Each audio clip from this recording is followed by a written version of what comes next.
Well, hello there. How are you? It is so great to be back this week. I'm super excited about this episode. As always, I'm excited about all the episodes. Today, we're going to be going into episode number 2. We're talking GLP-1 agonists, and today we're talking about those who believe they are GLP-1 agonist non-responders. Okay, I cannot wait to dive into this. This is so much fun. All right, but first, a story. Okay, here's the deal. When I went to Greece this summer, a lot of things changed for me. And one of the things that I found to be very refreshing was the simplicity. Our apartment was simple. Our belongings there were simple. Everything was simple. When I came home to my house, I looked around and I felt claustrophobic. So many things, so much stuff everywhere. And I didn't have the same free feeling that I did in Greece. And I was wondering, well, is it because it was Greece and it was magical and all those things? And I actually started to realize it was my surroundings. Too many things in my surroundings. And so what did I do? And I've mentioned this. I know I've told you that I rented a dumpster. We still have the dumpster at our house. It's been 2 weeks now. Actually, my husband asked when it was leaving, and I told him that we bought it and the dumpster's now staying. And we're just going to throw away stuff all the time. Not really. It's leaving on Monday. However, we are cleaning house. Okay. The other thing that was really interesting is that the furniture, some of the furniture that I bought 12 years ago, just was not doing it anymore. It was just a really kind of dense, thick energy. It didn't feel like my new energy. It didn't feel like a light energy. It didn't feel like a what's coming next kind of energy. And so we donated our living room furniture. And we got new living room furniture. Okay. And the funny thing is this, it's not the most expensive furniture and it's not the best furniture we've ever purchased, but it was comfortable and it's us, right? We go for freedom and comfort and all of those things now. And we really want our home to reflect that. Now it's very nice furniture. It's nice. Okay. I'm so excited about it. Okay. So this is just a little message that it's always so important to evaluate yourself where you are and to really meet your current needs. I needed an update. I just needed a little update that reflected my energy currently. And so it feels so much better already. And I'm bringing back a little bit of that Greece spirit right here. Okay. So let's dive into the episode. Interesting. The most common reason why somebody would come to work with me. Well, actually, there's 2 reasons. So the first reason is going to be I'm on GLP-1 agonist medication, and I'm not really sure what else to do. I have the medication. I don't know how to eat. I don't know how to exercise. And I'm having a lot of shame around taking the medication because so many people are telling me that it's the easy way out. Okay, that's usually going to be the top one. The second reason is because they've been on a GLP-1 agonist and they tell me that they don't respond to it. I'll get messages like, I think I'm the only one in the world who doesn't respond to a GLP-1 agonist. So that's really what today's episode is about. So let's dive in. Okay. So just as a review, and again, if you're just joining the series now, on the first series, last week's episode, we talked all about the history of the medication. We talked about how it works. We talked about all the things. Okay. We're now kind of going a little bit deeper into real life. Medication is on board. What happens next? Okay. So let's start with somebody coming in saying, I'm a non-responder. What is my first move? What do I do with them? Okay. So I do something called a nutrition audit. Now, a nutrition audit is really important because what it does is it tells us what we are currently doing to get the current result. Okay. Now, nutrition audit, and you can do a nutrition audit if you're listening to this episode and this is you, if you're a non-responder or so you think, you got to do a nutrition audit. So this is what you're going to do. You're going to pick an app tracker. Okay. You can do MyFitnessPal. You can do Lose It app, anything. You are going to track everything that you eat. This is the key part without changing it for a whole week. Meaning, I don't want you to eat your healthy meal plan now and then track it. No, I don't want you to change anything. I want you to do exactly what you're currently doing. And I want you to track it for 1 week. So why do I tell you not to change anything? I need to know what you're currently doing to get your current results. Okay, so this is what we're looking for. Total calories, right? Because we're going to average them over 7 days. So we're going to do average 7-day calories, which will give us our calories per day. Because remember, you're doing this over a 7-day period. We're going to do our average protein over 7 days, average carbohydrates over 7, average dietary fat over 7 days, average fiber, and average added sugar. Okay, so why is this important? Okay, the most important thing that we're looking at is we want to see your daily calories as it compares to your basal metabolic rate. Okay, now I want to be clear on what basal metabolic rate is. So basal metabolic rate is the amount of calories that you burn at rest.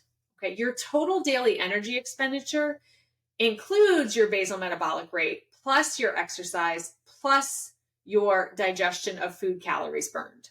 Okay, but we're concerned with basal metabolic rate. Now, there's a couple different ways that you can calculate basal metabolic rate.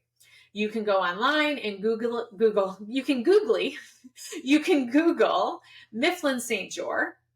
Okay, this is the formula that obesity medicine physicians like to use. You're going to put your age, your height, your weight, and you're going to get, and also your sex, and you're going to get a number, your basal metabolic rate. And then you're going to see all these other numbers. And what they're doing is they're multiplying your basal metabolic rate by activity factors, depending on what you say your activity level is.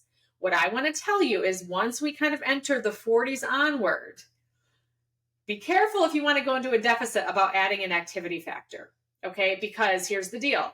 Exercise burns 20% of total daily energy, which means, okay, sometimes really looking at what the basal metabolic rate is and using that amount for total daily calories to put yourself in a deficit is what's needed. Okay, so that's not the purpose of today's talk. Again, I have a nutrition training program, which is going to walk you from start to finish on how you actually calculate macros. But what we're talking about here is understanding that many of us are eating over what we need to eat in order to lose weight. Just because somebody is on a GLP-1 agonist, that doesn't automatically cause weight loss. That's the whole thing. That's why I don't actually believe that there are non-responders. I don't believe that because remember, the GLP-1 agonist levels the metabolic playing field. Now, here's the thing. Let's say you're on a GLP-1 agonist, and let's say that you're in a calorie deficit. A calorie deficit is needed for fat loss, okay, and it's not working, and you're doing all the things, and I'm looking at you, and I've evaluated, your dose looks good, blah, blah, blah, blah, blah, blah, blah. There could be something else going on. And that doesn't mean that you're non-responsive to the GLP-1 agonist. It's just that the agonist can't do its job because there could be something else going on. Okay, but let's just keep it really simple. The most common reason why somebody would be a non-responder is because they are not in a calorie deficit. Now, here's the argument that everybody gets in online, and it comes up with leptin resistance. Okay, so people with leptin resistance, what this means is leptin is a hormone produced in your fat cells. When your metabolic state is healthy, the more body fat you have, the more leptin you have, okay? Higher leptin levels allow more release of body fat as you're in a calorie deficit, okay? Lower levels of leptin means that your body has lower amounts of body fat. And again, this is in a normal metabolic state. And so what it's telling your body is don't lose any more weight. Now, in a disease metabolic state, so leptin resistance, what this means is that you have plenty of body fat, you have plenty of leptin, but your brain is not registering that you do. Your brain thinks you're starving. So it says, don't release any weight, let's lower the basal metabolic rate, okay? So your basal metabolic rate gets slower, okay? So the reason why individuals with leptin resistance have a really hard time when they think they're in a deficit and aren't losing weight is because the basal metabolic rate keeps dropping down. Okay, so it's really hard to get somebody with leptin resistance into a calorie deficit. In fact, I've had individuals come to me and they are eating 500 calories every 72 hours and they're not losing any weight.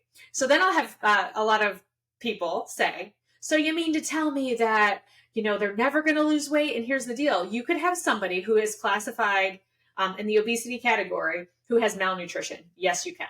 Yes, you can. Okay, so I would say that GLP-1 agonists actually allow individuals to be better nourished. Okay. And I'm going to stand by that because a lot of people will say, no, and they cause muscle loss.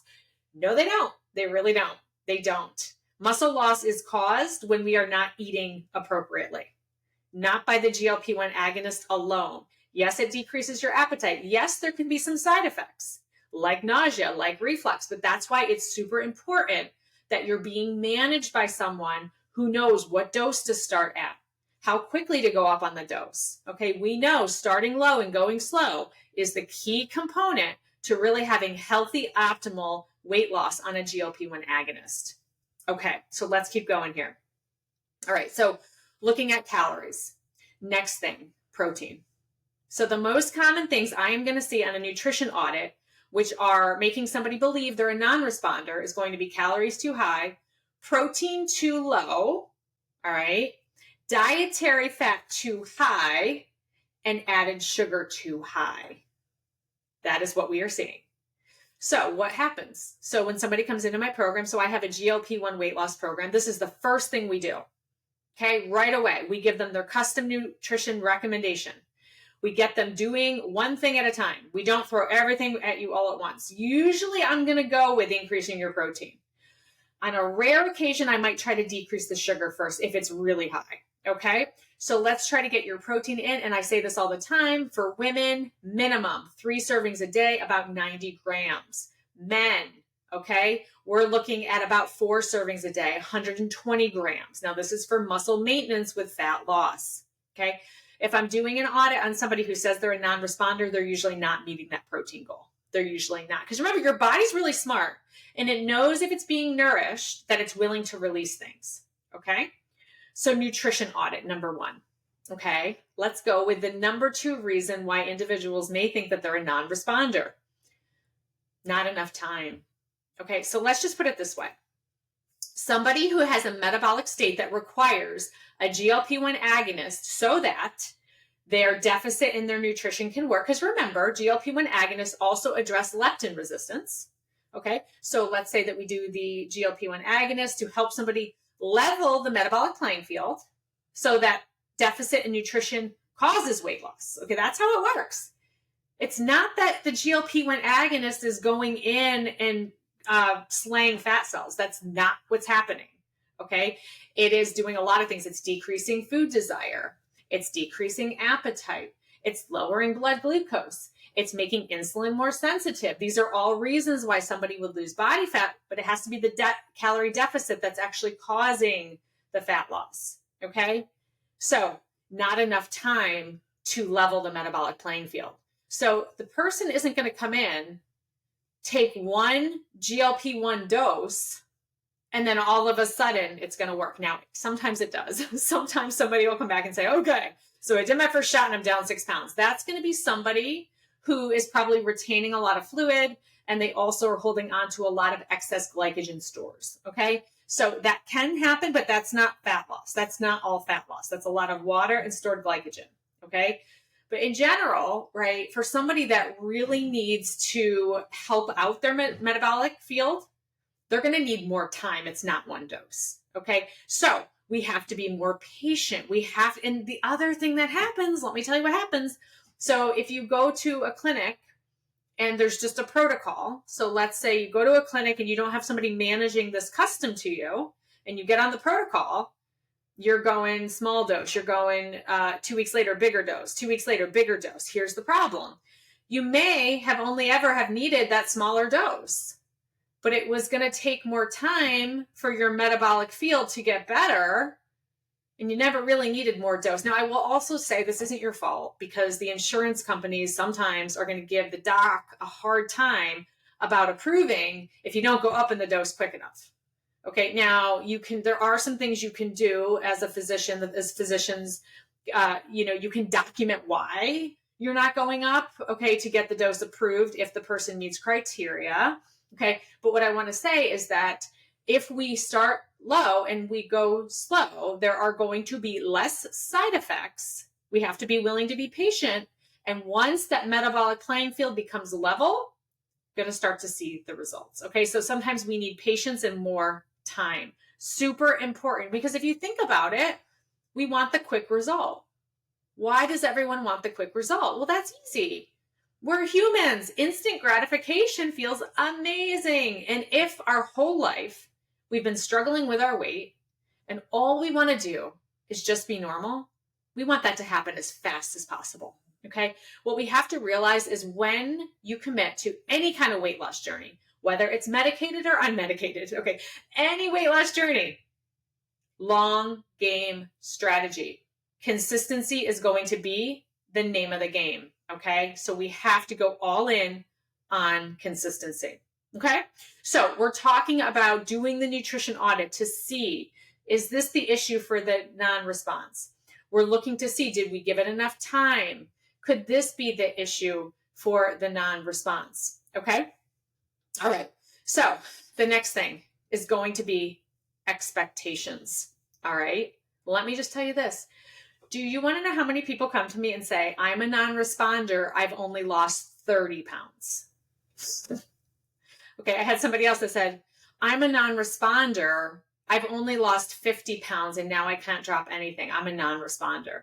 No, that's normal weight loss. That's normal weight loss. Okay, that is not a non-responder. We have to be realistic about the expectations. Some people are going to come in, take a shot, lose 10 pounds. Some people are going to come in, take a shot, lose nothing for 8 weeks. That is not a non-responder, okay? So we have to really kind of think about then, what is a realistic expectation for fat loss? All right, now this is what gets everyone. So listen up here, okay? GLP-1 agonists getting bad raps about muscle loss. Okay, yeah, if you're making the dose super high, super quick, and not being advised on nutrition and strength training, yeah, you can have muscle loss. Of course you can. If you do some simple things, eating adequate protein, getting 10 minutes, 3 days a week of strength training. And by the way, I have that program too. If you're like, oh gosh, I need strength training, we have beginner strength, we have advanced strength, and we have a total fitness program. Super easy, super affordable, right at the tip of your fingertips. Why did we make this? We made it for you because we don't want you to lose muscle mass. You do need to do strength training, okay? But it can be minimal, 10 minutes, 3 days a week. You can even do it sitting in your chair. This isn't hard. You can do it. You just have to push play. My 75-year-old mother-in-law does the beginner series, and it is amazing. She has lost 80 pounds. She has not lost muscle mass, okay? All right, so realistic results, what can we expect? So the initial weight loss, there's 3 phases of weight loss. The initial weight loss is going to be the fastest. If you have a lot of inflammation, if you are highly insulin resistant, you're going to have a quicker loss in the beginning. You're the person that's going to respond right away. Okay, now, if you are somebody who comes in, takes a shot, and loses 1 pound in a month, you probably didn't have as much inflammation. Or you have such significant inflammation, but still, you'd still see a big drop in water. But let's just call it that maybe you don't have as much inflammation. We have to be a little more patient, okay? Here's the thing. The expectations are going to be different for everyone. The more body fat you have, there's going to be a little bit of a quicker rate of loss at first, over the first 6 months, let's just say. The closer you are to an optimal body composition, the longer it's going to take. Okay, so I can give you percentages in general though. If you have a body fat percentage of about 30%, we're looking at about 0.5 pounds of body fat a week on average. That means you're not losing every week on average. So over the course of 6 months, you're averaging a 0.5 pound of fat loss a week if your body fat percentage is in about the 30% range. Okay, and again, that can be 30, 32, 35, all those things. When body fat percentages are closer to the 40% range, that's when we're looking at about 1 pound of body fat per week.